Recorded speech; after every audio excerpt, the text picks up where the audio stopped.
is up, Matthew, Tammy, Gunner Girl, and Julissa? We'll wait a few minutes for people to trickle in. How has your day been going? What's up, Chris? How's it going? I am trying to stay cool. I am dying already in this heat, and we've just barely started. I'm counting the days off. Trevor, how's it going?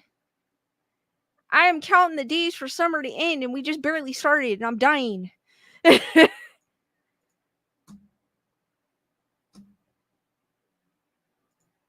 So how's everyone doing while we wait for some people to trickle in? And then we'll get into the spooky wookie. We'll get into the Montauk Monster.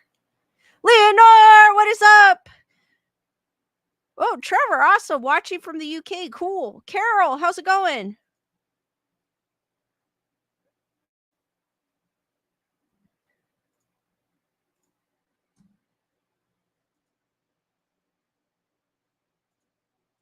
Julissa goes, it is so hot, but today was a little cooler than the weekend. Did some gardening today. It was cooler today, but I'm still dying. I think it was a few degrees cooler for us. It's supposed to warm up again, and I'm like, oh, I can't take this anymore. I don't have an air conditioning, so it's like, yeah, lots of fans.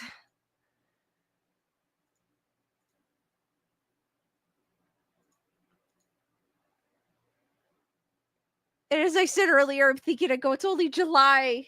We still have another month, 2 months of this.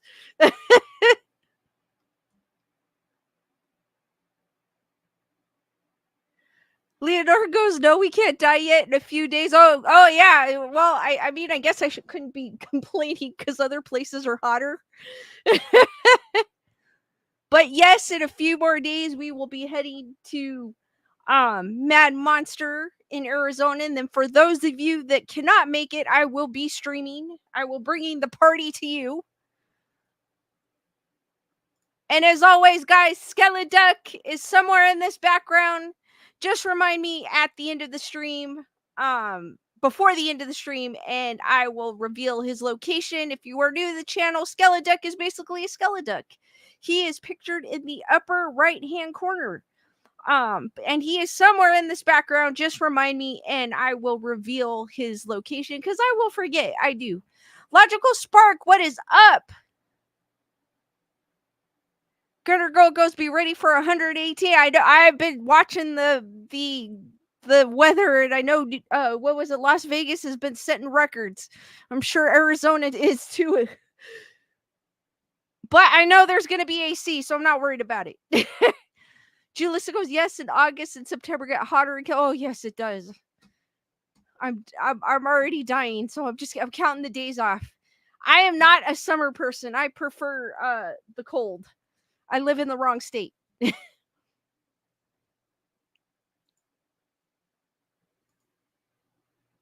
right, guys, while we're waiting for a few more people to come in, I did find this article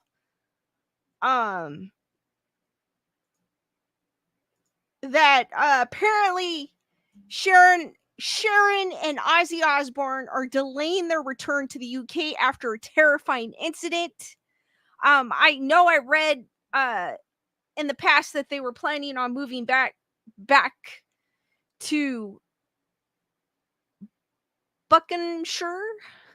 I know I'm probably saying it right. Buckinghamshire. But I guess there's a reason why they haven't.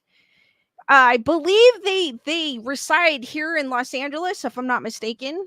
Currently, Sharon and Ozzy Osbourne are reportedly weary about returning to the UK as they believe their mansion is haunted.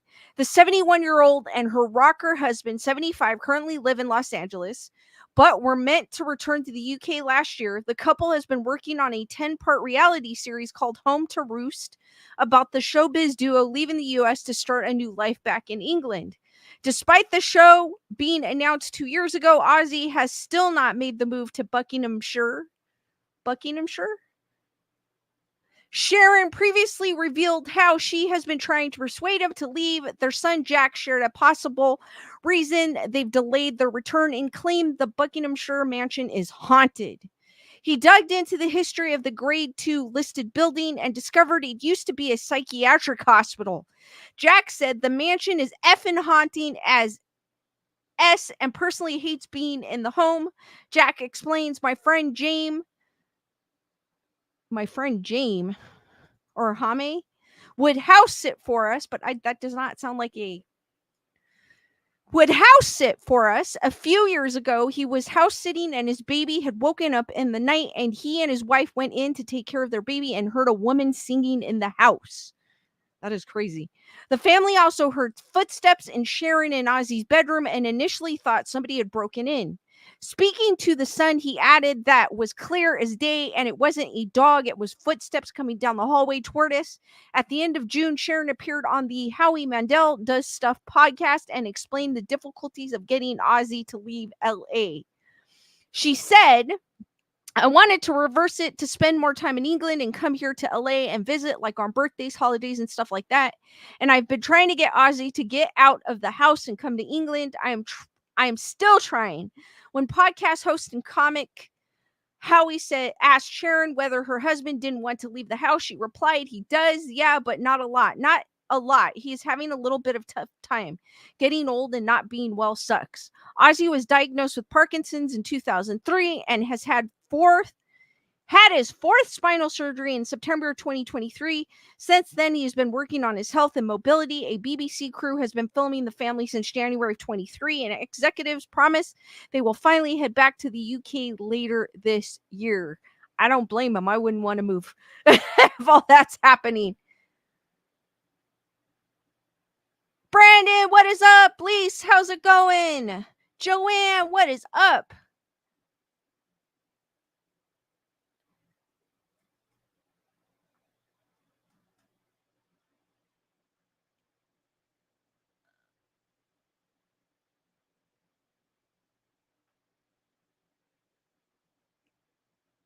Hold on, guys. I'm reading. I don't want to miss your logical. Spock is thinking about, or Spark is thinking about going to Vegas to get to drive a C7 Corvette around the track at the Speedway. Oh, that'd be cool, actually.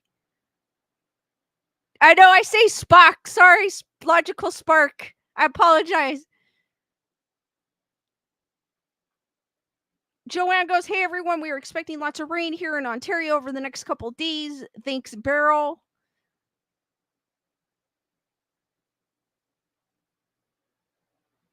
Joanne goes, they have enough money to move somewhere else. I agree. They could just get another house. Honestly. Delay Lux, what is up?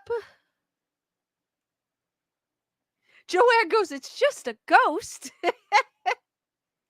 But honestly, Joanne makes a point. They do have enough money to move, so they could just move somewhere else. But maybe they like the house. Maybe it has some sentimental value to them. That's the reason why they don't move, or he hasn't been, or maybe Ozzy just isn't up for it because he is suffering from Parkinson's. So maybe he's just not up for the flight to go to Edward, how's it going, Lisa Boo? Maybe he's not up to, he doesn't feel like traveling, which maybe that's it. I don't know. Confident Chris's finger, how's it going? But it doesn't seem like it's a malevolent ghost. So personally, I wouldn't mind living in the house. It doesn't seem like it's that bad, but the fact that they said it used to be a psychiatric hospital, that's kind of it's kind of yeah.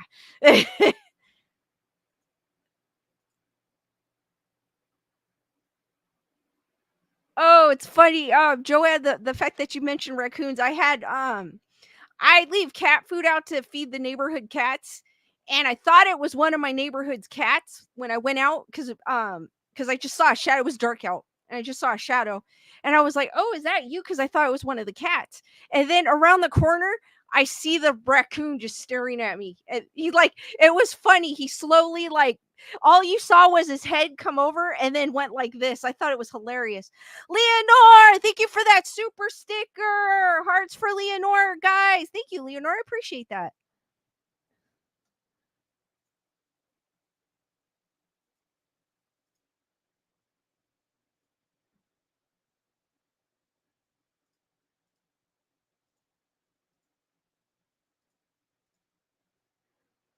Lisa Boo, thank you for being a member of the Wolf Pack for 15 months. So happy to be part of the Wolf Pack. Woo!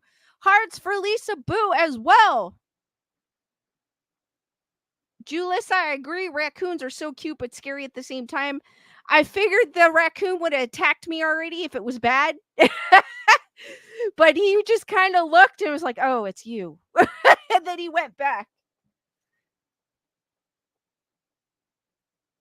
But I've seen some crazy raccoons.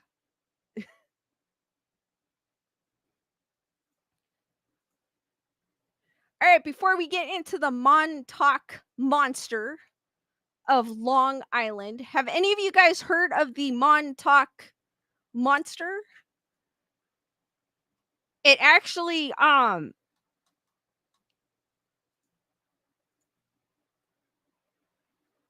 it was found, I'll get into it. It was found in 2008. Security alert. Go away.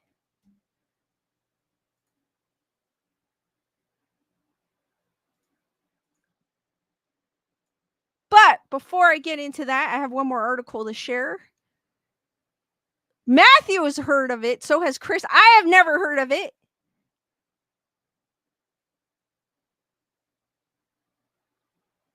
I had never heard of it. I came across it by accident. But I do have one more article I'm going to share real quick before we get into that. This is kind of it's kind of scary and eerie at the same time. I've had this happen to me, but I've never heard my own voice. Apparently, a mom is terrified after a ghost starts mimicking her and shouts daughter's name at night. I mean, I've heard my own name called, but it wasn't me calling me. I've never heard myself called when I was sleep or in the house or anything, but I've had my name called in this house. A woman has been urged to check her home from inside out after allegedly hearing her own voice shouting her daughter's name when she isn't speaking, believing a ghost is mimicking her.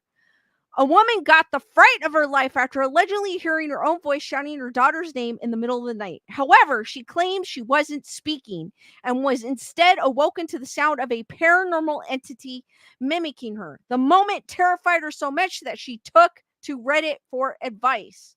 She said, my daughter's room is across the hall from my room. She keeps hearing me screaming her name in the middle of the night. She's actually woken me up a couple of times by yelling back. And then as I'm waking up, I'm so confused about why she's yelling at me. The last time it happened was a few days ago. However, this time I woke up because I heard my voice yelling my daughter's name, and I'm positive it wasn't coming out of my mouth.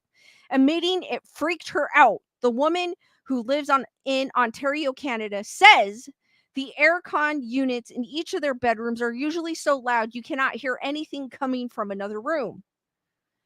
Wanting to know if she experienced the paranormal or whether her mind is playing tricks on her, she asked on social media, are these mimics a real thing?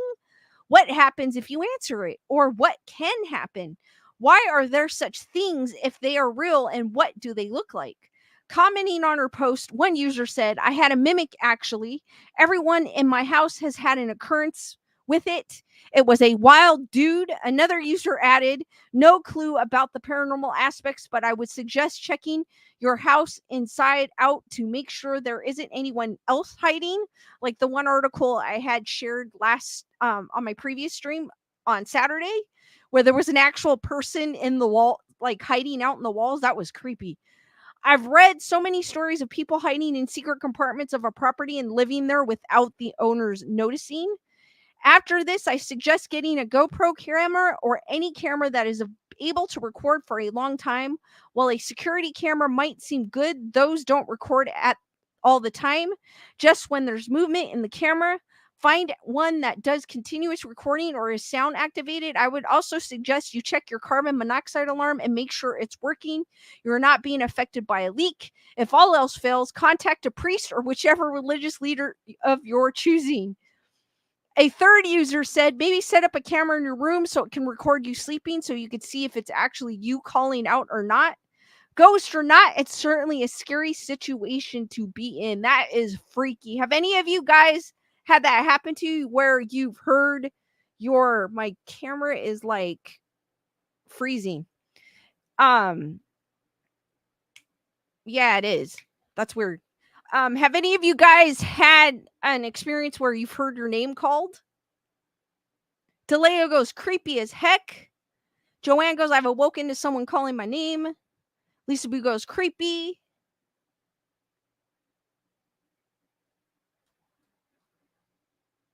And like I said earlier, I've had, why am I like so, my computer is playing tricks on me today. Carol goes, yes. Like I said earlier, I have heard my name called, just out of nowhere. And I'm like, yes, you know, I don't know if we're supposed to be answering it, but I have. Lisa Boo goes, yes, in a store and no one was around. Oh, that is creepy. That's even creepier, I think, Lisa Boo. Joanne goes, this morning I heard my sister's ringtone calling. She is blocked. Oh. Julissa go, yes, I've heard my name called. I just assume it's in my head. Nerd Report in the house. Matthew, no. Nerd Report says, thank you, Nerd Report. She honestly does a great job. Edward goes, no, but it's a classic ghost and demon move. That's what makes me think. This article made me think for a second. Like, should I have answered it back? Because I have, but makes you think twice about those things. Like, all right, if you're hearing it, is it something malevolent?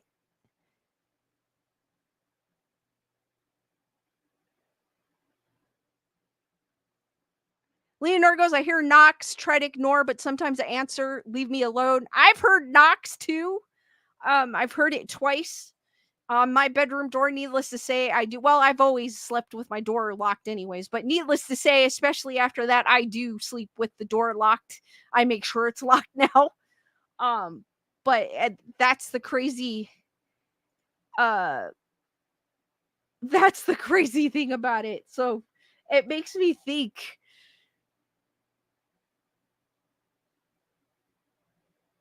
Nerder goes, you that are here are amazing.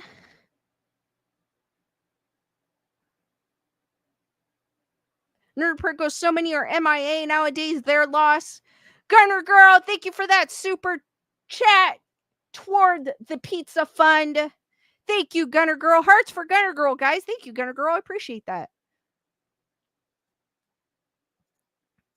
Because I've heard things, I don't know how accurate this is, but I heard if you hear 3 knocks, it's the mocking of the Holy Trinity. I don't know if any of you have heard that, but that's what I've heard from, it's basically from the ghost hunting shows I watch. But you know, with a lot of those shows, sometimes they add things to it, so I'm not sure. But that is one of the things I've heard. I've heard if you've heard 3 knocks, it's a mocking of the Holy Trinity. I don't know if any of you have also heard that. Lisa Boo, thank you for your super sticker with the fitness pair. Hearts for Lisa Boo as well. Thank you, Lisa Boo.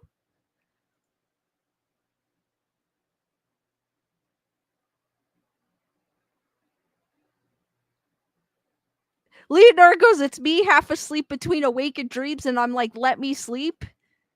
That's why I wondered too if the knocks I heard were, I know the first time I had just gotten to sleep, so I know I heard what I heard, but the second time that it had happened, um it woke me up. So I don't know if that was in my dream or if it actually happened, or if that time if it was in my dream. Brandon goes, I've heard the song knock 3 times in the ceiling. Leonore goes, it sounds like a tap tap. Mine actually sounds like a knocking on the door. Like someone knocking. Like let me in knocking. And I'm like, what the hell? I haven't heard it in a while. So I think I'm good.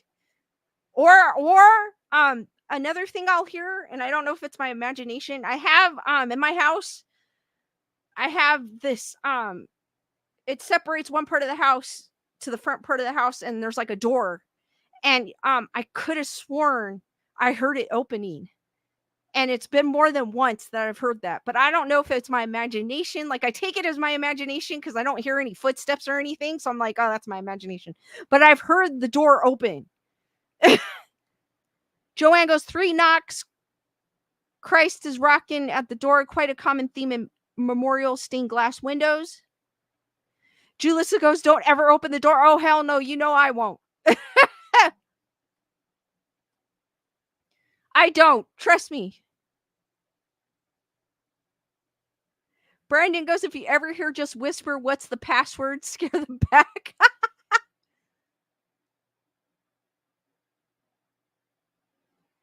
Leonard goes, to me, they're trying to let, they want you to let them in. So sweet tap tap. And I say no. No, I do not open the door. I don't care who it is. I don't even really open the door to people I don't know.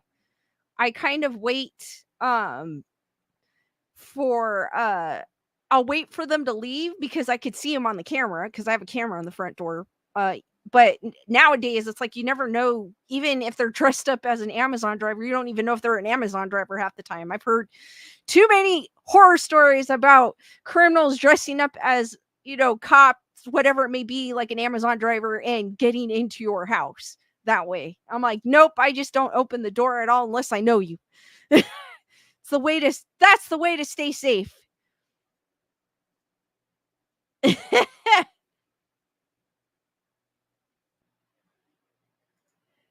All right, so let's get into the Montauk Monster of Long Island.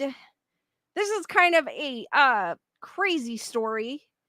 It happened recently, which I found kind of, because usually when you hear stories about this, it usually happens like way in the past, like in the 40s or 50s. This happened in 2008, and it's inside the mystery of the Montauk Monster that washed ashore in Long Island. I noticed I was gonna put a picture of the creature on, or what washed up on the cover photo, but I noticed a lot of, when I was searching it, a lot of the photos were, you know how sometimes you have to click here, like they block it and they go, oh, this may be something to sensitive viewers or something like that. Well, that's what this picture did. And I will show you for a split second because YouTube sometimes likes to be pesky. So this is inside the mystery of the Montauk Monster that washed ashore in Long Island. In the summer of 2008, locals in the New York hamlet of Montauk were shaken by the discovery of a bloated and bloodless creature they couldn't identify. It was dubbed the Montauk Monster. Then it mysteriously vanished. So this is the thing that they are doing. Viewer discretion is advised on when you search for a photo. This is the thing that actually washed up on the shore. So the caption is, in July of 2008, the carcass of a mysterious creature dubbed the Montauk Monster washed ashore in Long Island. And to this day, experts are baffled.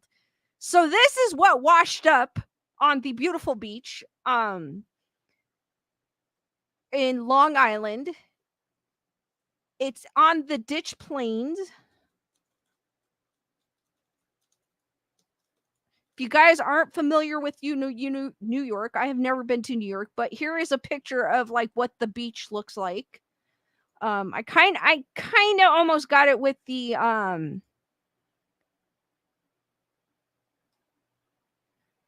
here we'll share. So the beach, it's a beautiful beach. It is a beautiful beach. So this is where that crazy unknown creature. Edward goes, supposedly it came from Plum Island, a whole other rabbit hole. So this is where they found, it's a beautiful beach. So imagine walking down the shoreline and coming across this crazy creature.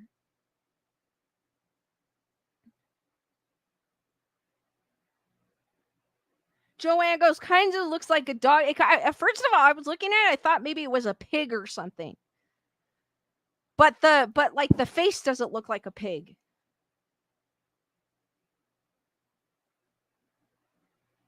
So, this is the beautiful ditch plains where they found that crazy creature.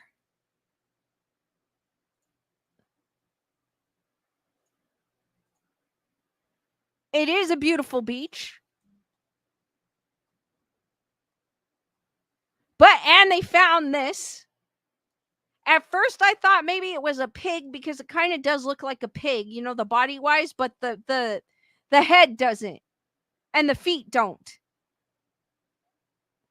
In July of 2008, a strange creature washed ashore in Long Island, New York, lying dead on the beach in Ditch Plains. The bloated, bloodless beast was soon dubbed the Montauk Monster. News about the monster and theories about its origins quickly spread. Some speculated that it could be the mutant result of an experiment performed at the nearby Plum Island Animal Disease Center, which Edward had mentioned, while others suggested that it was an alien or perhaps it was merely a bizarre hoax. I wouldn't have thought it was an alien. I would have just thought maybe it was something, maybe like an undiscovered species, maybe. It didn't take long for the director of the International Cryptozoology Museum, Lauren Coleman, who's largely credited with coming up with the name Montauk Monster, to launch an extensive investigation into this strange creature. As an expert in animals whose existence is disputed, Coleman appeared to be the perfect fit for the job. If only Montauk locals would speak with him. Coleman noted that, strangely, these people put up a brick wall around themselves. Soon enough, the creature vanished and the trail ran cold. To this day, a series of chilling questions remain. What was the Montauk Monster? Where did it come from? Were locals frightened into silence? This is the enduring mystery behind the Montauk Monster. Julissa goes, pig, goat, cow hybrid. That's what it kind of looked like to me.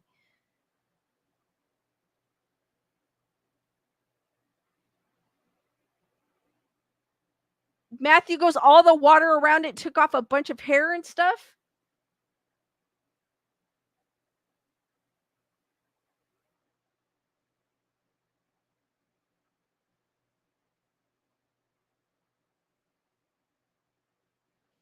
The Montauk Monster washes ashore and leaves bystanders baffled. Pictured is Jenna Hewitt and Courtney Fruin. I believe, it says they recount their discovery of the Montauk Monster. So I'm not sure if these two ladies were the ones that discovered it. I'm assuming they are, because they wouldn't show a picture of them. On July 12th of 2008, Jenna Hewitt and her friends Rachel Goldberg and Courtney Fruin hit the beach at Ditch Plains. Who wouldn't? It's a beautiful area. The hot summer Saturday made for ideal conditions to stroll, but as the group of East Hampton natives continued, they came across a heart-stopping sight.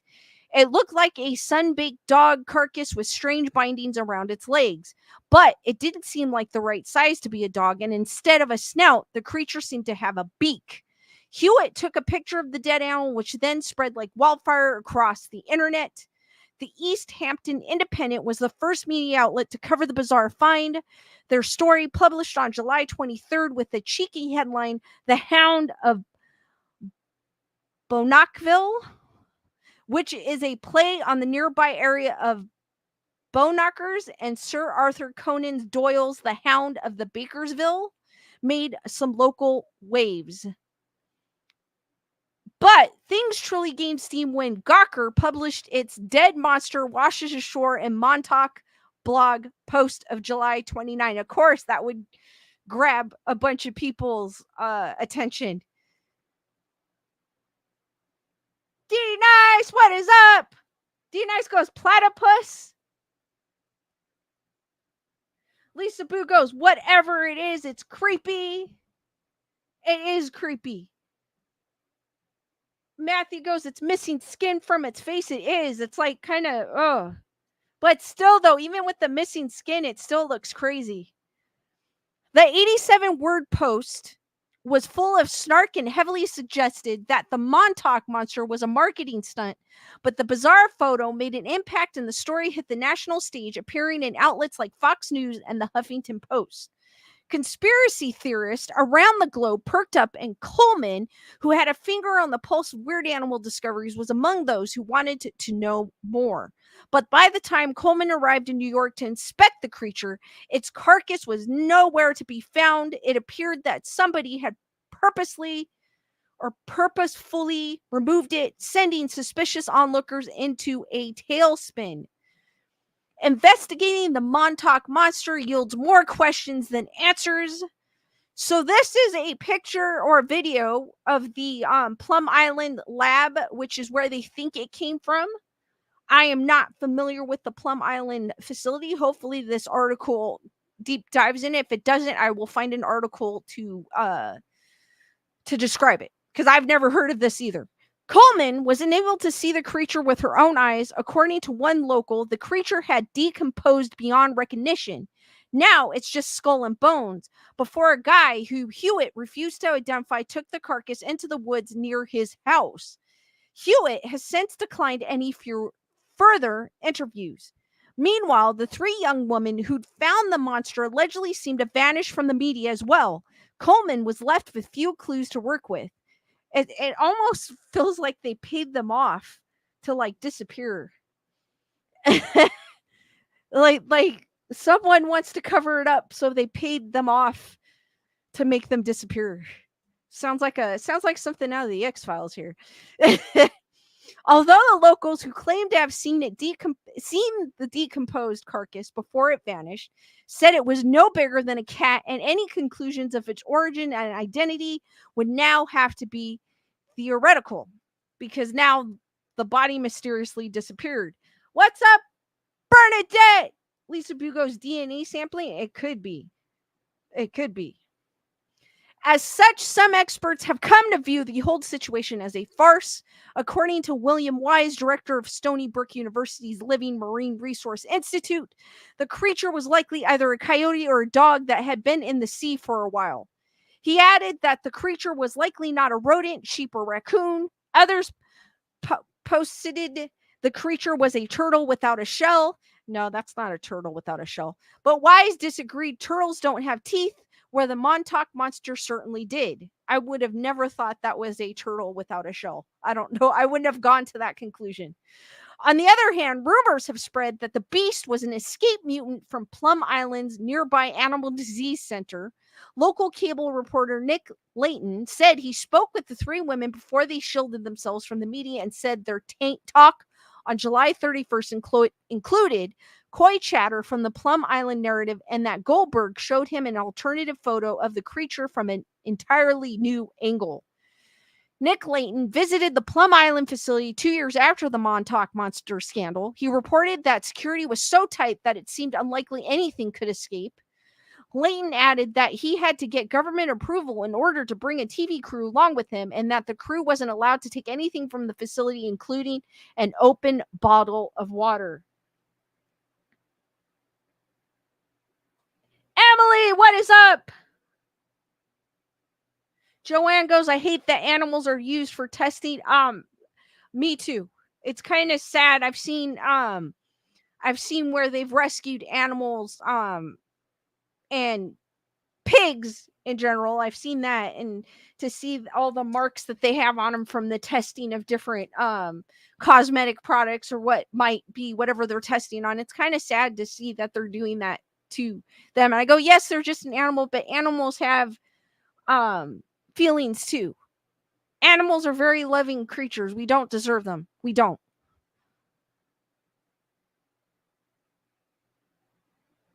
Then Layton hit on what could be the solution to the bizarre mystery. What was the Montauk Monster? The mystery endures. So this is kind of this picture from Nat Geo Wild kind of looks like colorized a little bit. It's a little enlarged. This is what the face looked like. Um it does kind of look like a dog with the lower jaw, but the upper jaw looks more like what this article had said, like a beak. During his investigation, Leighton heard rumors of a dead animal that was given a Viking funeral, during which it was burned and set afloat on the sea in flames. It seems plausible that the honored creature had washed ashore, ditch plane, burned, and disfigured.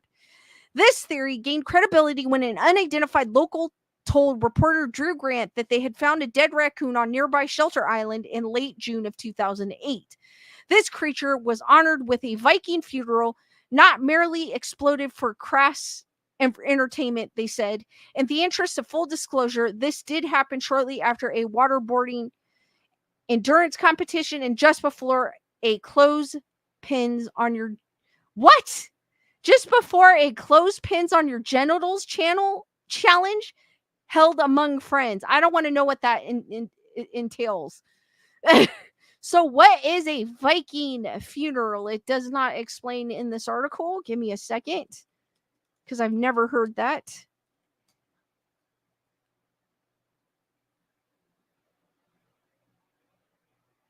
I mean, I've heard of Vikings, but okay. It's common to burn the corpse and the grave offerings on a pyre. Only some incinerated fragments of metal and of animals and human bones would remain. The pyre was constructed to make up the pillar of smoke as massive as possible in order to elevate the deceased to the afterlife. So that is okay. I've seen it before. It's just I've never considered it. I've never given it a name.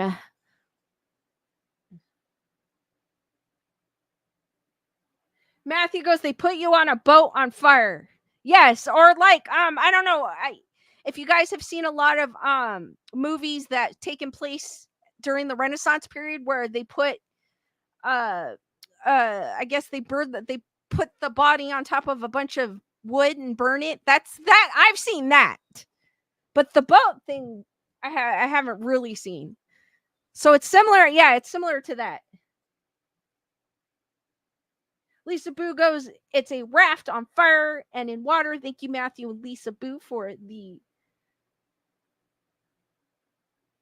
exclamation for what a Viking funeral is.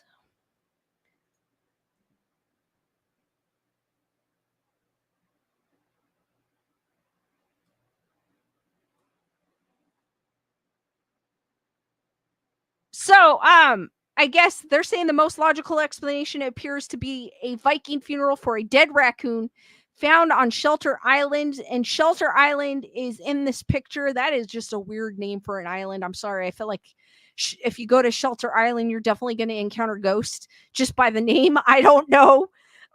Beautiful home on Shelter Island. Ultimately, it appears as though the creature was but some kind of dead or singed mammal. Indeed, Discovery officially speculated that the Montauk Monster was probably a raccoon. That does not look like a raccoon. But I mean, I guess it's bloated, so it might make it look bigger than it is. But that I still feel like that looks a little too big to be a raccoon. As for the bindings of its legs, however, one sad theory speculates that the Montauk Monster could have been a pit bull that was forced into a dogfight where it was fatally injured or killed. Then, after about 2 weeks of sizzling in the sun and bloating to unidentifiable proportions, the creature washed ashore ditch plains. That's sad.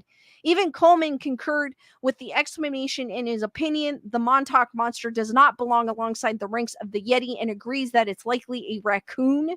That does not look like a raccoon to me. I'm sorry.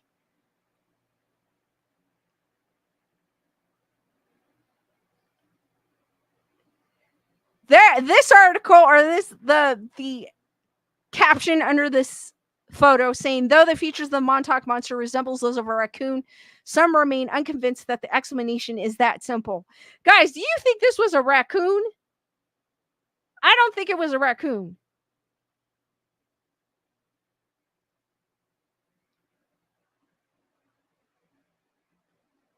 D Nice goes, have you seen Vikings on Netflix?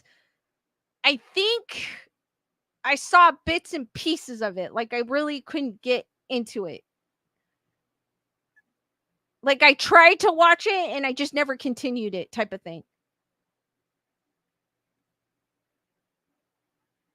Chris Barber goes, imagine skin and muscle on the face.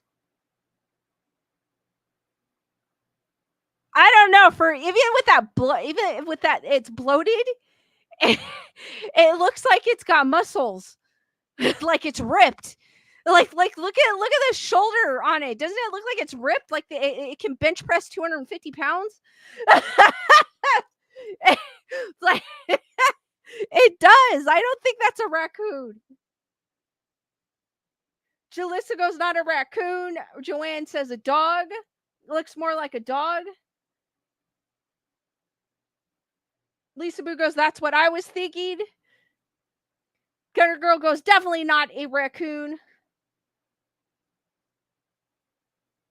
Emily goes, but what? That's what I'm thinking. But what's up with the beak? Because it looks like it has like a beak, like in the nose. I mean, put it this way: where the snout should be, or where the nose should be, it looks like a beak almost. Joanne goes pit bull. So Joanne thinks it's the pit bull theory, that the pit bull was an unlikely, unfortunately was in a dog fighting ring and met its fate. Matthew goes, I seen dogs ripped like that. Seen ripped kangaroos too. Exactly. Kangaroos. Oh my God. You don't want to mess with them. If you want to practice your boxing, to go up against the kangaroo. Other than that, no, I've heard kangaroos are brutal. And yes, I've seen, Matthew, I've seen it too. I've seen kangaroos where they look ripped than Arnold Schwarzenegger.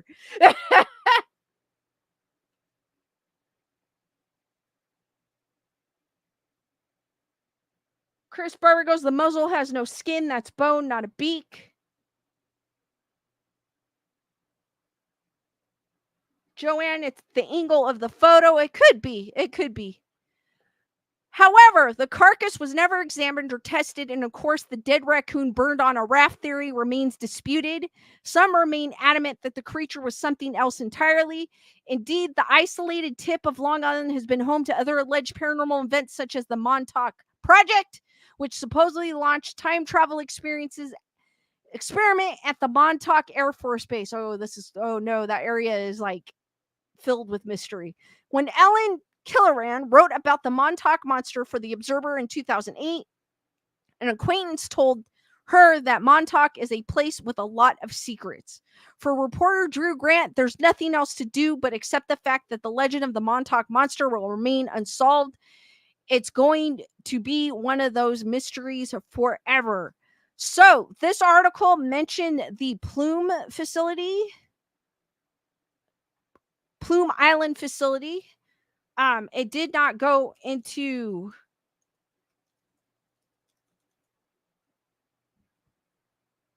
much. Holy crap, it's under Homeland Security.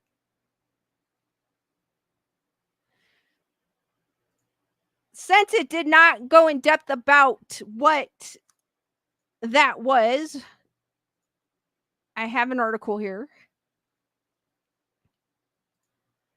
So this is from Homeland Security, believe it or not. Plum Island Animal Disease Center. So they're thinking that that thing was something that came from this area, or this building, I should say. Since 1954, the Plum Island Animal Disease Center, the PIADC, has served as the nation's premier defense against accidental or intentional introduction of transboundary animal diseases, highly transmissible disease of livestock and other animals, including foot and mouth disease and African swine fever, that can significantly affect food security, trade, and the economy. These diseases are not transmissible between animals and humans. The PIADC which is operated by the DHS S&T Office of National Laboratories, ONL, in partnership with the U.S. Department of Agriculture, is the only laboratory in the nation that can work on live FMD virus, or the FMDV, and ASF virus, ASFV, for anyone familiar with those viruses. The lab and its staff of nearly 400 employees collaborate on a host of high-impact, indispensable preparedness and response capabilities, including vaccine and therapeutic R&D, diagnosis, detection, and decontamination technologies, training, and bioforensics, among others. So that's just to give a gist of what that building is, and the fact that it's under Homeland Security. And the article did mention that it was very hard to get into that building. So Emily goes, isn't it some kind of experimental facility? What I got out of that was that it tests on viruses that affect animals, is what it sounds like. But it's also very government, and government doesn't have a very good reputation with things going behind closed doors. So I'm just going to keep it like that. Chris Barber goes, I have heard they do a lot with anthrax. Carol goes, it's creepy but cool all at the same time. People believe what they want to believe. Joanne goes, DNA samples would provide samples, but the problem is they said as mysteriously as it appeared, it mysteriously disappeared. So no one was able to grab it. And then the people that witnessed it disappeared too. So it was like someone paid them off. I'm not sure if that's what happened. This is just my opinion on it. It's almost like someone paid them off for it to disappear. And I'm not too much into government, conspiracies. I know there's some people that are, but it kind of makes you think. And then you see this creature that came up on the shore that doesn't look like any animal. Mind you, it's probably it's been bloated. Obviously, it's been in the water, so it's probably enlarged. So maybe that could be the reason. Was in the sun. This is summer where it was found, so obviously maybe that could have disfigured it. Could have been. I don't think it was a raccoon, but it could have been a dog. But if it came from that facility, which people speculate it might have, because that's in the area, you never know. Carol goes, it's speculation on people's parts. Exactly. Chris loves government conspiracies. I mean, I was a huge fan of the X-Files, and it had government conspiracies and all that good stuff in it. I mean, it's interesting, don't get me wrong, but I don't really follow it. Like, I can't tell you, I can't go into, I'm not a theorist when it comes to that. Joanne goes, BS on the disappearance. Tales told in the dark. How's it going? They also mentioned the Montauk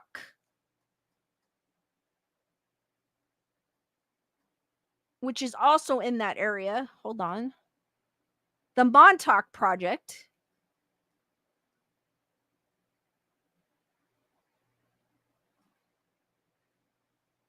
In that article. I didn't want to do that. D Nice Skeleduck is giving you guys the silent treatment. He is. He's like, huh.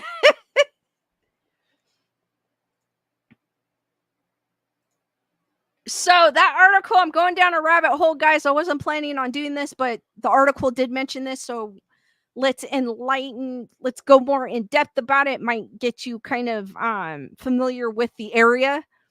Inside the Montauk Project, the U.S. military's alleged mind control program, allegedly conducted on the east end of Long Island during the Cold War. Project Montauk was a secret military experiment to develop psychological warfare with abducted children. Oh, that is horrible. The Montauk Project just might be the motherlode of lesser known conspiracy theories. Like I said, I am going down a rabbit hole. Time travel, teleportation, and mind control are all integral to the story, while contact with aliens and the staging of Apollo moon landings add color to an already wild yarn. Yet, even after all that and the fact that it inspired the Netflix series Stranger Things, relatively few have even heard of the Montauk Project story. I think I've heard loosely about the Montauk Project being inspired by Stranger Things.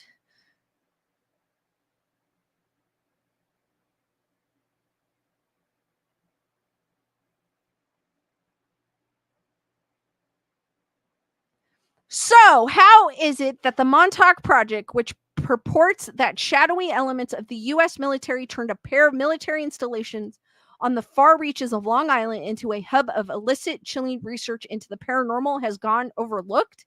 Perhaps it's because the story originated in sources that are dubious, even by conspiracy theory standards. Though, even if the Montauk Project itself is fiction, which it surely is, the Central Intelligence Agency's documented history of disturbing experiment like the ones supposedly carried out at Montauk means that this theory will stay intriguing for the few who know it. And with the popularity of Stranger Things firmly established, perhaps the Montauk project's time and the spotlight might finally be just around the corner. The bizarre origins of the Montauk Project story. The Montauk Project narrative got its start in earnest in 1992 with a self-published book by Preston B. Nichols called The Montauk Project Experiments in Time. It is available as a PDF if anybody's interested. There were already rumors that the American military had been conducting experiments in psychological warfare on the eastern end of Long Island as far back as the mid-80s. So Nichols' book added fuel to an already existing fire. Both Camp Hero and the Montauk Air Force Station, the Army transferred a portion of Camp Hero to the Air Force after World War II, were said to be the hubs of this paranormal research. Nichols begins by saying that he wrote the book after recovering memories of his time as a researcher for the project, and then goes on to give an account detailing the interior of the facilities, its procedures, advanced technologies, and numerous paranormal incidents he claims to have witnessed. After the book's publication, others started coming forward to say that they too have been privy to the illicit research conducted by the Montauk Project, beginning the process of circular reinforcement that is the essential mechanism of a conspiracy theory. In terms of his actual claims, Nichols' book goes all in experiments in mind control and telepathy,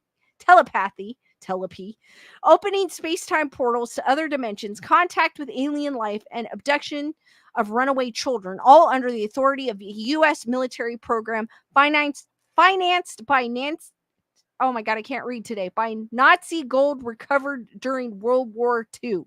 With so many claims in play, untangling it all is an epic undertaking. Fortunately, we at least know where to start.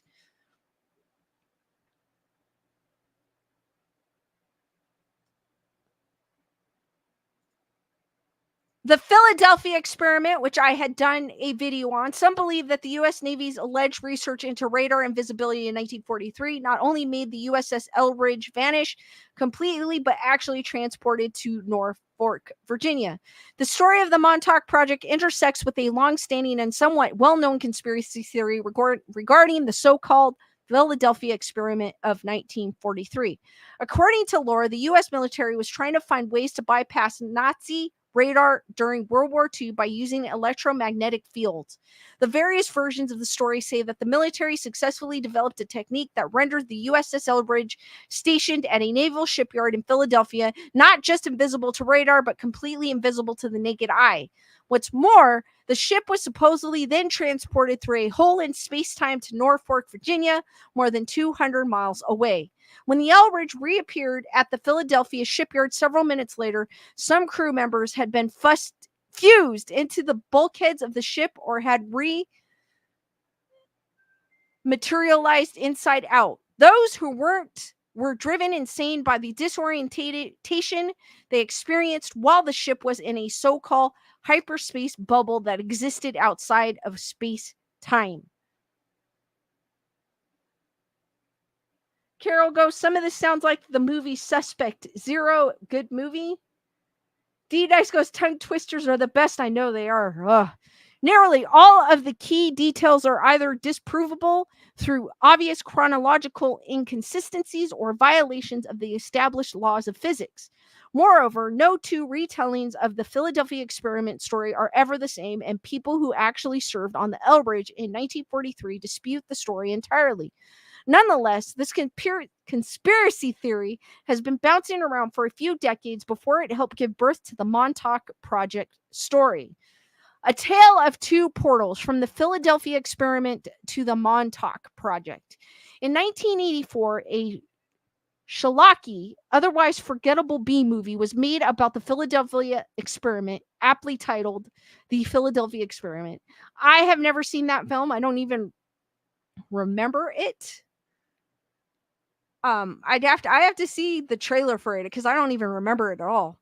When a 57-year-old man named Al Bellick saw the movie in 1988, he claimed that he experienced an overwhelming sense of deja vu. Using New Age therapies and practices, Bellick said that he was able to unlock a massive store of repressed memories about his extensive involvement, not just in the Philadelphia experiment, but in something called the Montauk Project, and that the two were intertwined. It's funny, when I was talking about when I had a video about the Philadelphia experiment, it did not mention nothing. It didn't mention anything about the Montauk Project, suggesting that his memory had been wiped using the CIA's MK Ultra techniques to maintain the secrecy of the program. Bellick claimed that his real name was Edward Cameron and that he and his brother Duncan Cameron were crew members on the Eldridge in 1943 when they were in their 20s.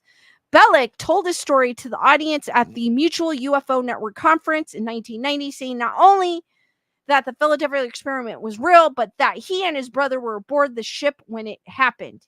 He said that none other than Nikola Tesla himself had engineered the equipment that called the Eldridge to break out of space-time, and that it had even opened up a wormhole to the future, which dropped the two brothers in the middle of Montauk Camp Hero on August 12th of 1983. Shelly, what is up? At this point, Bellick's story becomes convoluted, but the trust of it is that he and his brother joined up with the Montauk Project, which had grown out of the electromagnetic research of the Philadelphia experiment. Bellick claims he befriended Nicholas in the 70s and that together they developed the Montauk chair, a mind-reading device that was a central component of the entire project and helps provide a window into the specific of its supposed research. A Montauk chair? Okay. The Montauk chair, psychic espionage and portals through time and space. This is really getting sci-fi, guys. Preston Nicholas details his alleged work on the Montauk chair in his book, which I had never heard of. Have any of you heard of the Montauk chair? In his book, claiming it used electromagnetism to further the psychic powers of whoever sat in it. Duncan Cameron, in a stroke of uncanny quidinkydink, happened to have substantial psychic abilities, including the ability to manifest object with his mind using the device. D Nice goes, nope. Emily Perkinson's nope. I have never heard of this either.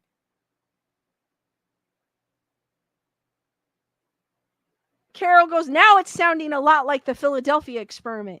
According to this article, though, Carol, it's like they're intertwined.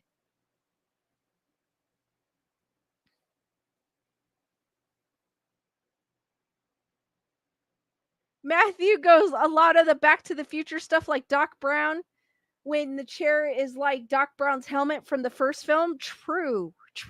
I didn't think of that. This may sound familiar to fans of Stranger Things, where a similar device is used by the character 11, played by Millie Bobby Brown, to open a portal to the parallel alternative dimension called the Upside Down. In the Montauk Project lore, Cameron and other project researchers would use the Montauk chair to simply open portals through space and time. I could not get into Stranger Things, so I did not really watch it. unfortunately. I just could not get into it.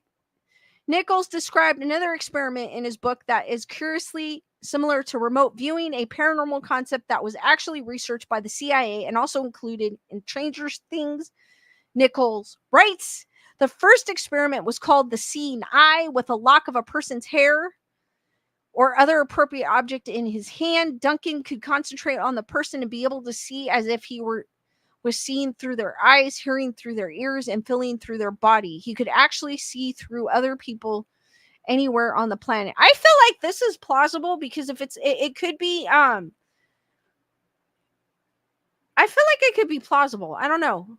Like if I feel like we're all open, just some people are more open than others. So I feel like what happens if you enhance, I mean, I know it doesn't go into that like with the brain waves or something and stuff like that, but what happens if you enhance a part of you to open that up? I feel like that would be plausible. Maybe not the way they're talking about it, but I feel like it could be plausible.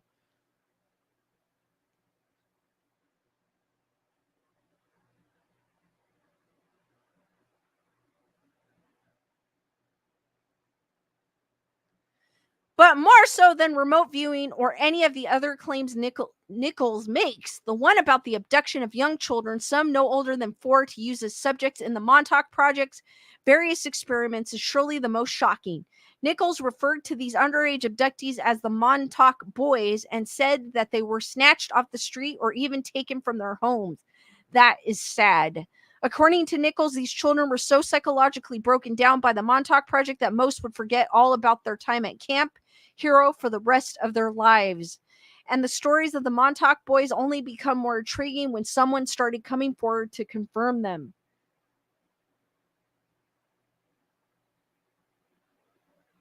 Carol goes telekinesis, seeing things through an object. Leonora goes interdimension. Julius goes, I enjoyed Stranger Things, just waiting for the final season. Emily, Stranger Things, she's floating in water. D Nice goes, I'm a D&D player, so Stranger Things was up my alley. So this is a sealed entrance to Camp Hero's alleged underground facility. Nichols claims the subterranean floor were flooded with cement once the Montauk Project was shut down in the early 80s. At least one man has claimed to similarly recover his traumatic memories on the Montauk Project, just as Bellick and Nichols had. Stuart Swerdlow, a 52-year-old man living in Michigan, told The Sun in 2017 that he was one of the Montauk Boys Nichols describes and that he and others like him were subjected to horrific abuse. When the experiment started, they target expendable boys like orphans, runaways, or children of drug addicts. The kind of kids no one would really come looking for. The aim was to fracture your mind so they could program you. They would change the temperature from very hot to very cold, starve you, then overfeed you. I remember being beaten with a wooden pole, and they loved to hold your head underwater until you nearly drowned. That was effective. It makes a person likely to listen to and obey their rescuer.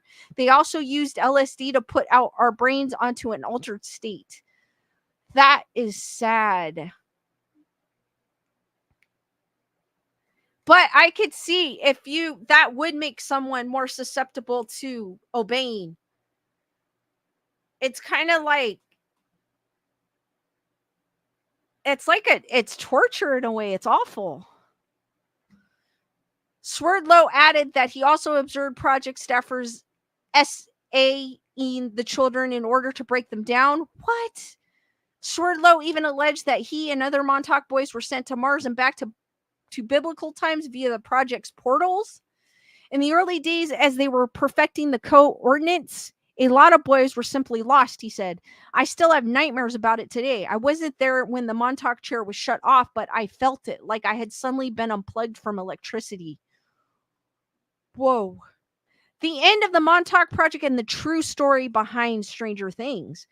All of the project's experiments finally came to an end in the early 80s, Nichols claims, when they finally went too far, even for the researchers responsible. They went too far. They went too far to grab these poor innocent boys off the street and do that to them. Like that, oh, that's disgusting and awful. I agree, Julissa. Nichols claimed that whatever some sitting in the Montauk chair envisioned would first appear on a transmitter screen before being manifested in the real world in either solid or transparent form. The Montauk project was shut down after Nichols and Duncan Cameron, along with other participants, rebelled against the project when something especially sinister was manifested. We finally decided we'd had enough of the whole experiment. The contingency program was activated by someone approaching Duncan while he was in the chair and simply whispering, "The time is now." At this moment, he let loose a monster from his subconscious, and the transmitter actually portrayed a hairy monster. It was big, hairy, hungry, and nasty, but it didn't appear underground in the null point. It showed up somewhere on the base. It would eat anything it could find, and it smashed everything in sight. Several different people saw it, but almost everyone described a different beast. Nichols said they had to destroy all of the equipment in order to remove this creature from existence and send it back to its original dimension or something to that effect. This is clearly the inspiration for a similar narrative in Stranger Things, where Eleven summons a monster, which similarly goes on to wreak havoc. That's kind of interesting. According to Variety, show creators Matt and Russ Duffer were so inspired by the Montauk project that the original title for their Netflix hit was simply Montauk. After filmmaker Charlie Kessler filed a lawsuit against the brothers for allegedly plagiarizing his short film, The Montauk Project, the setting was changed from Long Island to the suburbs of Indiana. Regardless of the creative squabble with Kessler, the Netflix show clearly relied heavily on Nichols' work. I know. Now I kind of need to. D-Dice goes, watch the show, Lisa. Was there any truth to the Montauk Project story? I went down a big rabbit hole, guys. According to Nichols, the basement level of Camp Hero was flooded with cement once all the equipment was destroyed and the project was shut down, with anyone involved in the project having their memories of the project suppressed using MK Ultra techniques. So this sounds like something out of Men in Black, where they would wipe your memories if you saw an alien creature. The decommissioned facility at Camp Hero are still standing, however, attracting curious passerbys and local townfolk to the day, regardless of what actually happened inside. The Sage Radar facility has become a notable landmark for boats sailing around the fork of Long Island, so it was left standing when the Air Force shut down the last of its air traffic control operations at the facility in 1984, giving the site an eerie, disquieting presence. The military, for its part, has disputed that anything like the Montauk Project took place on Long Island. But these sorts of denials often do little to dissuade believers, because the U.S. government likewise denied their research into mind control and remote viewing was just as much assertiveness as they denied Nichols' claims, right up until the moment the research documents on MK Ultra and other similar projects were declassified. While most locals likewise consider the Montauk Project story to be a fabrication, they aren't entirely convinced that the U.S. military is insistent that the Camp Hero and Air Force Station facilities were entirely above board either. No doubt stories have been embellished, said Paul Monte, the president of the local chambers of commerce. But I don't doubt that things went on there in the Cold War years. Even today, the base is patrolled and watched. They obviously don't want people in there even now. Filmmaker Christopher Garantano, whose documentary The Montauk Chronicles explore the history of the subject, believes that it is important to consider a few presidents before writing off the story entirely. The more I research, the more I've begun to believe it is not so ludicrous, he said. We know there was military interest in paranormal phenomenon. Project Stargate, which began in 1978 and was later declassified, looked at whether psychics could perform remote viewing and see events from great distances. MK Ultra used vulnerable people like prisoners, so why is it so far-fetched that orphans or runaway boys would be targeted? They seem exactly the sort of subjects who would be easy to take, and Montauk would be the ideal facility. In the winter, it's like a ghost town. As chilling as these notions are, the Montauk Project and the outlandish stories associated with it sit squarely within the realm of fiction. But will some proof eventually spring forth from the depths of the government's archives in the coming years or decades? Perhaps only time will tell. But guys, what did you think of the Montauk Project? That was a rabbit hole. I went through a rabbit hole like crazy. D Nice goes, welcome to the Upside Down.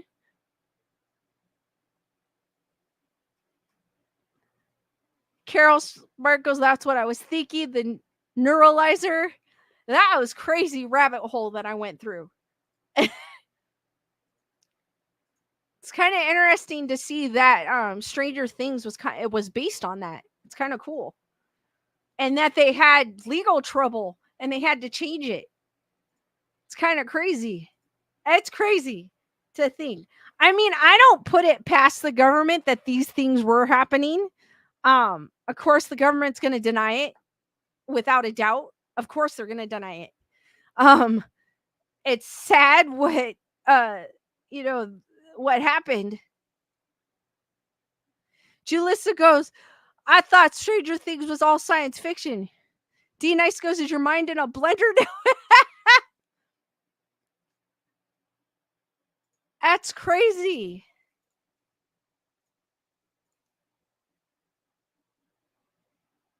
Matthew goes, I have a neuralizer app on my phone. But I mean, I don't find it far fetched. I don't. At all.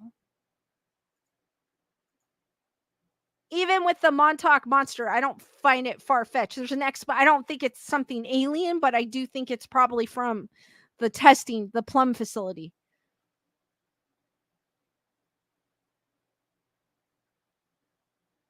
Carol, I totally agree. If they can brainwash you, they could give you new far-fetched memories.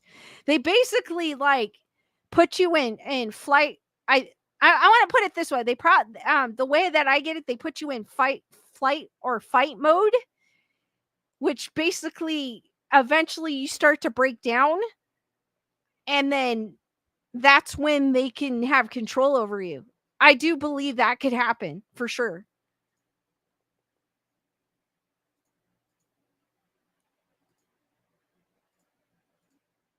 I do believe, yeah. And it's sad that they went out, you know, for young boys, that's sad. And what they put them through. It's kind of like they did experiments on people, and that's sad. I get it if it's a participant that's willing, that's a different story. But these kids had no choice. It's sad to think that happened. I mean, they're denying that project, of course, but I don't put it past that it did happen or something to the effect that happened.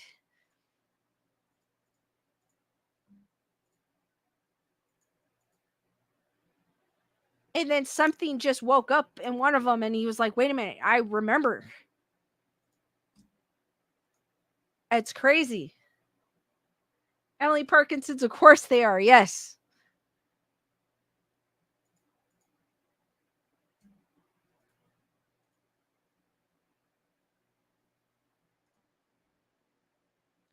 D Nice goes, it's a part of history. Freaking dark. It is. Unfortunately, it is.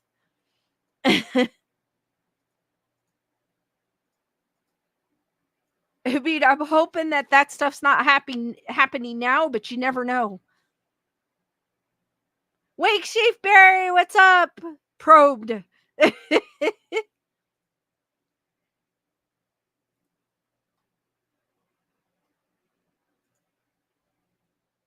right, guys, I'm going to open it up to questions if you guys have any questions.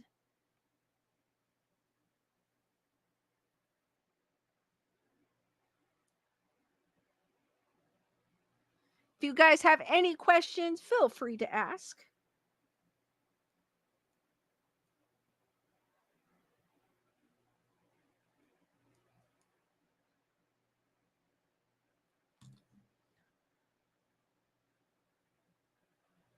Leonore goes, many stories not allowed to be told be the yes, true. I'm sure there's more that we don't know about. D-Nice is asking, are you excited for Mad Monster? Yes, I am. I cannot wait. Not looking forward to the heat. But I'll be in air conditioning, so I don't mind. Luckily, the hotel has amazing air conditioning, so I don't mind at all. So I am super excited. I love road trips, so I'm looking forward to the road trip. Panda Bear goes, this heat wave sucks. It does. I'm dying, and we're not even. I mean, compared to other parts of the country, we're cool. I know, like Vegas and Arizona are like in the 120s almost. And I'm saying, oh my God, it's hot. And we were like 80 something today.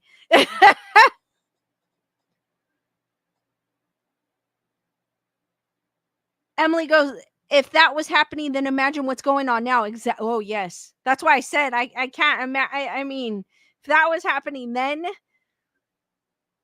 I don't know what's happening now. Lisa Bugo's government denial isn't surprising. Poor kids, definitely. Wake Sheep Barry goes, Barry goes, do you think global warming will bring forth monsters like Godzilla? Oh my God. If it did, I'm there with a camera. I love Godzilla. I've been like, I want to see him. I'll just stay away from his radiation I don't know what it's called. D-Nice is asking, what is your playlist for the road? I usually play I have what is it? I've got Sirius XM. So I listen to like dance music or something when I go. But sometimes they suck when they play music, so I'll find something else to listen to.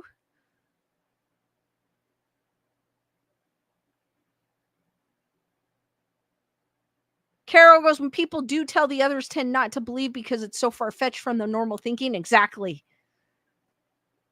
Gunner Girl goes, it's scary. It sounds like Scientology. Yes. Wake Sheep Bear goes, they're frozen in ice. Oh my God, if that happened, I will be there front and center for you guys. I will, trust me. I love Godzilla.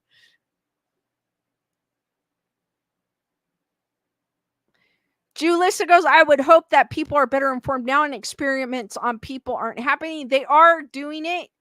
They do have those blind trials, but it's people that are willing to do it. You see what I'm saying? It's not people that are forced into it. So I see, I get it. If you're willing to do it, fine. That's your choice. But for you just grabbing people off the street, especially kids, like, come on, that I don't agree with. D Nice goes, you know what would be the scariest movie? Where they show the cameraman does expire.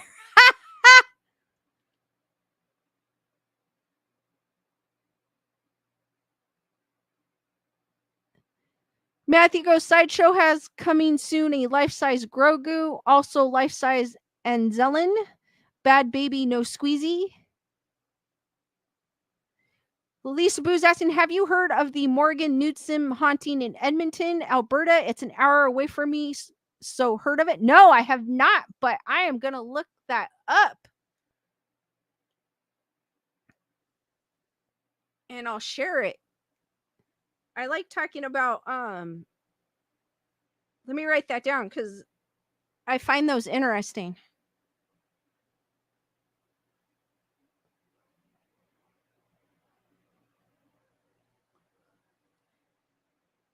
Because we don't hear too much about hauntings in Canada, so I always find that interesting.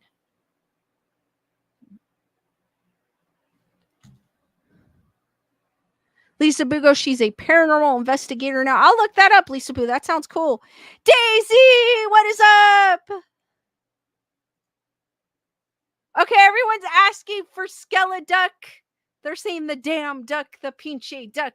Skeleduck is right there. He's giving you the cold shoulder. He's right where my finger's pointing. He's like,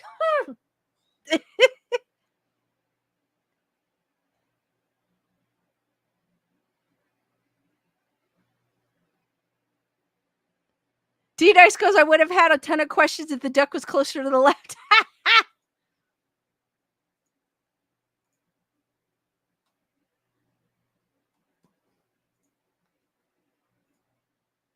Guys, keep the questions coming.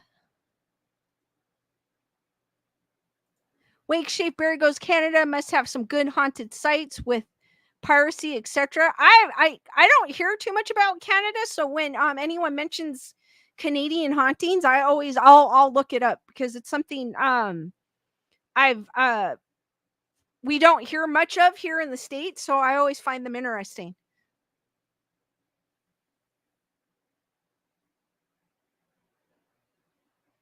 Gunner Girl go, yes, under Chuck. Yes, he's under Chucky's hand.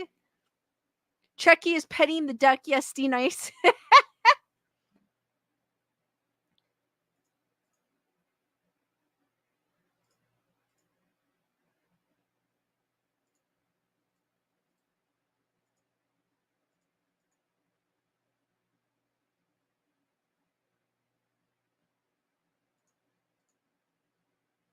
Keep the questions coming, guys.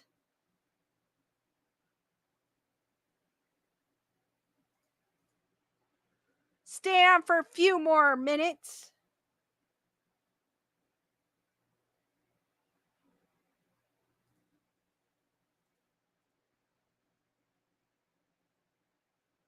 Emily goes, all that frozen tundra Canada has to have so haunted stories. Definitely.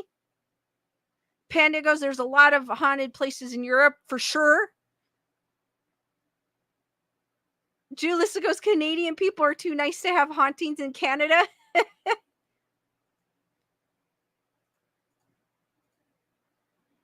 I know. What is it? Is it? It's not Living Dead Doll, but it's another company. I forgot. They're coming out with a Terrifier like doll and a Michael doll. I don't think it's Living Dead Doll. It's another company. Bernadette goes, I see the duck's butt. Lisa Boo goes, Morgan Knudsen. I think that's how you spell her name. Okay, I'll check it out, Lisa Boo.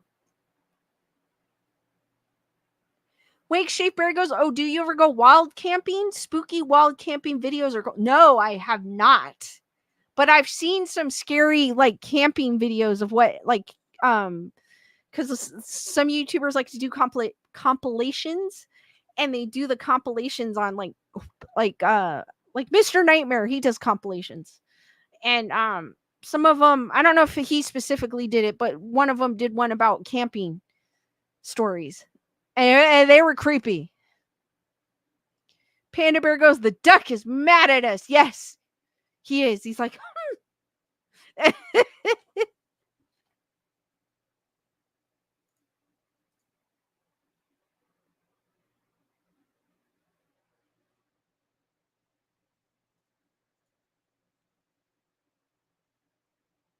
Emily Parkinson's is asking the Pine Barrens? What about the Pine Barrens, Emily?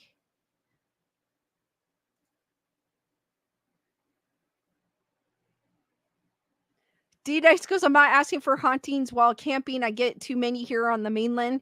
I mean, at least when you're camping, I mean, I guess you could turn on a light, but it's more, you're like in the middle of nowhere. And I feel like if that were to happen, it'd be more scarier than in an actual house.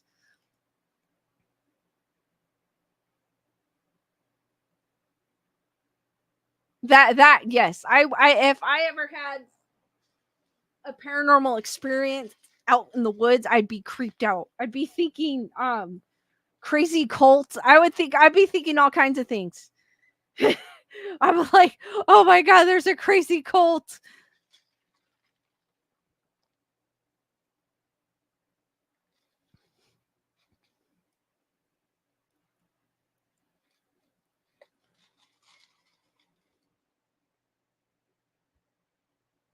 I don't know. I watch too many horror films, so that's what I'll be thinking of.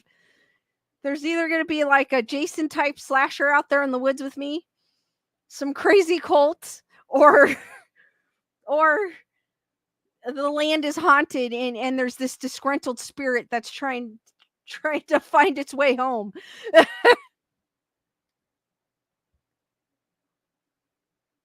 D Nice goes, spirits still hang out in my garage. Like O said, we got a few of our motorbikes on Craigslist.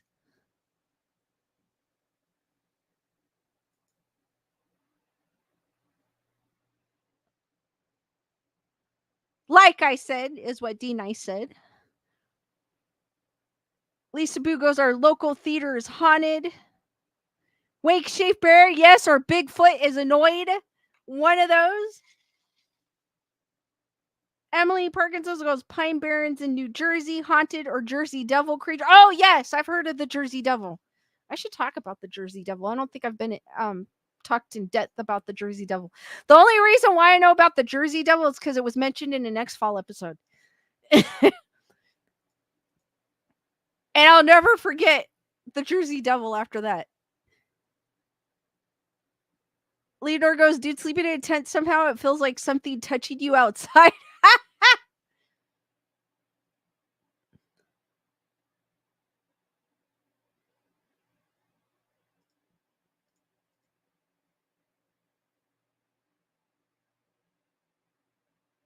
D Nice trying to debunk the her dad's Tesla camera. Always asks, I still ask my parents if their Tesla is up to date or something. They say yes, just to make sure it's not a glitch.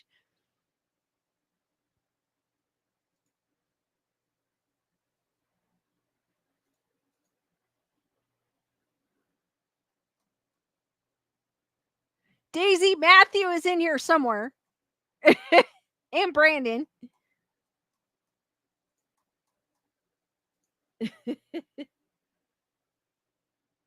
So it's not all ladies.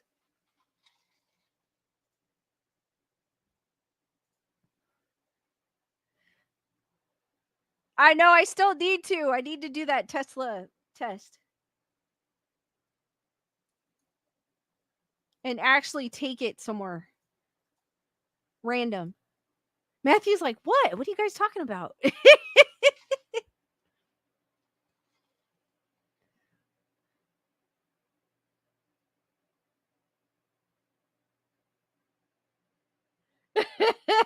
Yeah, that's right. I did say they were.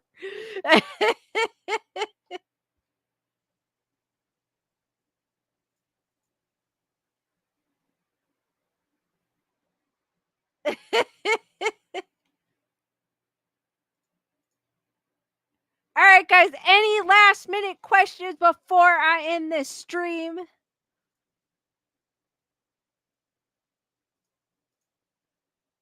Make sure I didn't forget anybody. Because it is hot in here, even with the fan.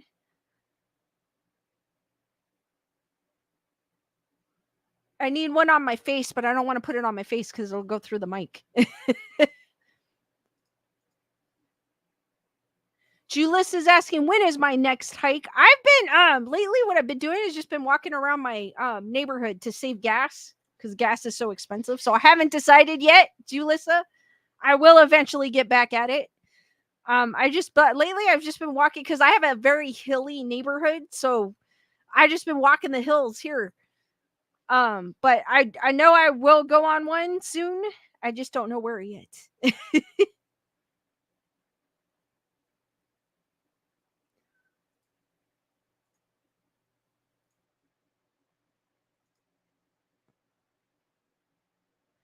And it's hot, and I've been dying just walking in the neighborhood, so I can imagine if I'm hiking, it's going to be hotter. But luckily, there's been a breeze, so it hasn't been that bad.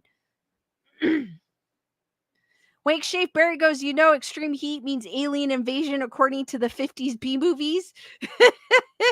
You know, Wake Shape Barry, I will be out there with a camera because I do want to catch that. For real. I'm dying to catch a UFO in the sky just to show that to because I'm 50-50 when it comes to aliens, so that would make it 100%. I will be there with the footage.